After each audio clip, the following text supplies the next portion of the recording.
안녕하세요. 오늘은 막시밀리아노 마리아 꼴베 신부님의 축일입니다. 꼴베 신부님은 전 세계를 악의 위험에서 구해내기 위해 마리아의 군사로서 활동하고 기도하는 신심단체인 원죄 없이 잉태되신 마리아의 기사회를 창설하셨습니다. 그리고 이 원죄 없이 잉태되신 성모님의 승리를 위해 몸과 마음을 다 바쳐 활동하신 분이십니다. 자신의 일생을 성모님을 위해 헌신했고 이웃을 향해 타오르는 불꽃으로 사셨던 꼴베 신부님은 나는 성모님의 축일에 죽고 싶습니다 라는 말씀을 여러 차례 하셨는데 그 소원대로 1941년 8월 14일 성모 승천 대축일 전날 천국으로 가는 영광을 받으셨습니다. 제2차 세계대전이 한창이던 1941년 7월 꼴베 신부님은 독일의 아우슈비츠 수용소에 갇히셨습니다. 수용소의 규칙은 한 사람이 탈출하면 그 벌로 10명을 무작위로 추출해서 아사 감방, 즉 죽음의 감옥에 가두어 굶겨 죽이도록 되어 있었는데 어느 날 그런 일이 실제로 발생했습니다. 도망친 놈이 붙잡히지 않았다. 대신 너희들 중 10명이 죽게 될 것이다. 그렇게 말하고 나서 수용소 소장은 10명을 무작위로 뽑았습니다. 너!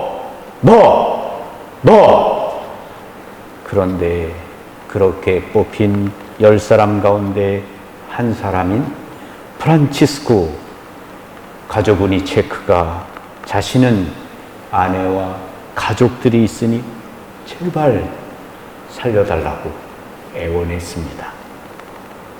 그러나 그 누구도 선뜻 그를 돕기 위해 나서지 못했습니다. 그를 돕는다는 것은 곧 그를 대신해서 죽는다는 것을 의미했기 때문입니다. 뽑힌 사람을 10사람을 막 끌고 나가려고 할 때였습니다. 갑자기 한 사람이 불쑥 나서며 내가 대신 갈 테니 그를 살려주시오 라고 외쳤습니다. 뭐라고 이 폴란드의 더러운 돼지 새끼야. 그는 바로 죄수번호 16,670번을 달고 있는 막시밀리아노 꼴베 신부님이셨습니다. 그는 죽을 자로 뽑혀 울부짖고 있던 프란치스코 가조브니 체크를 손가락으로 가리키며 대답했습니다. 나는 폴란드 가톨릭 사제요. 그리고 나는 이미 늙었소. 저 사람은 아내와 자식들이 있다고 하니 내가 그를 대신하고 싶소.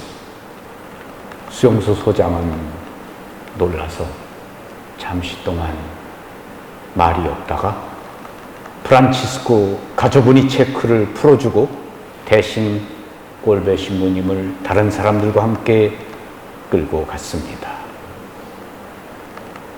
꼴베 신부님의 이런 희생은 감옥에 갇혀있는 사람들 모두에게 큰 감동을 불러일으켰습니다.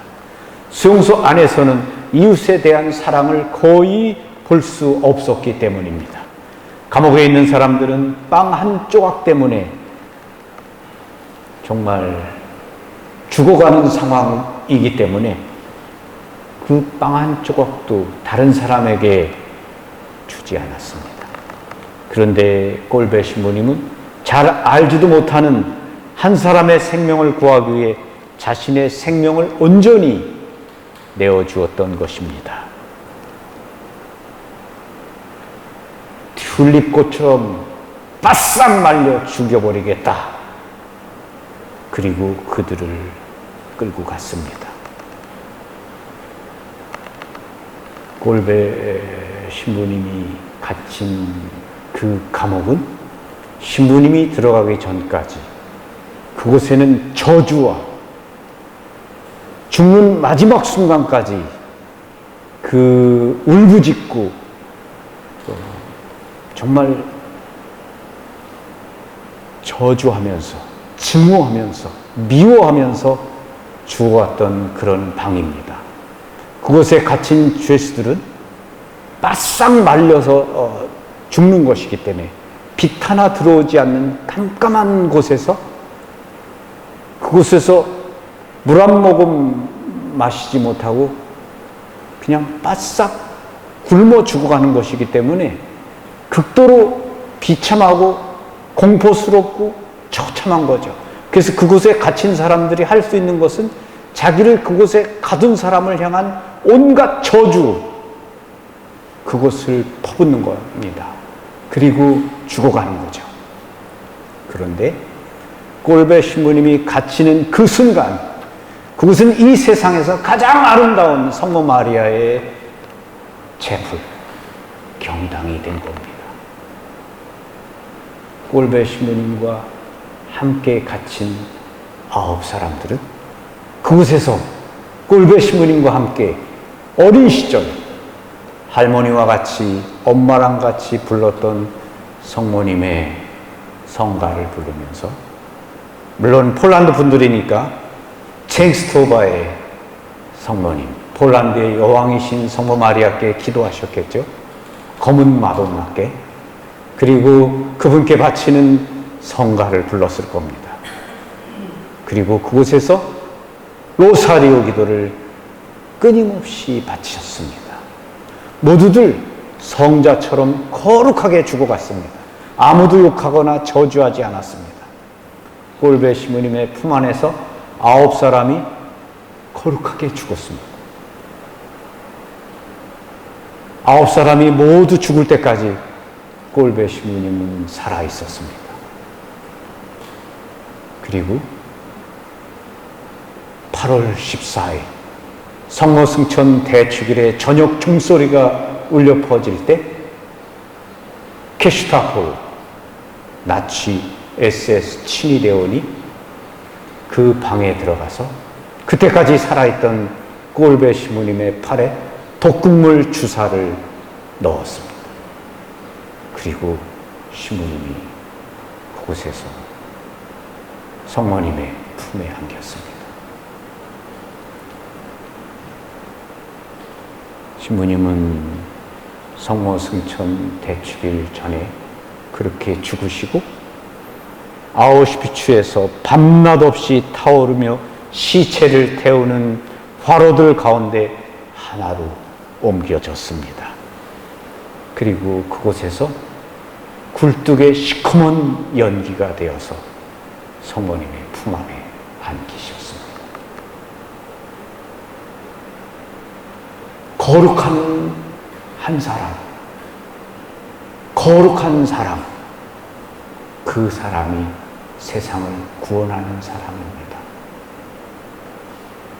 꼴배 신부님이 그 감옥에 갇힌 그 순간, 가장 처참하고 비극적인 곳, 저주만이 가득했던 그곳이 가장 아름다운 성모님의 성당으로 바뀌었다.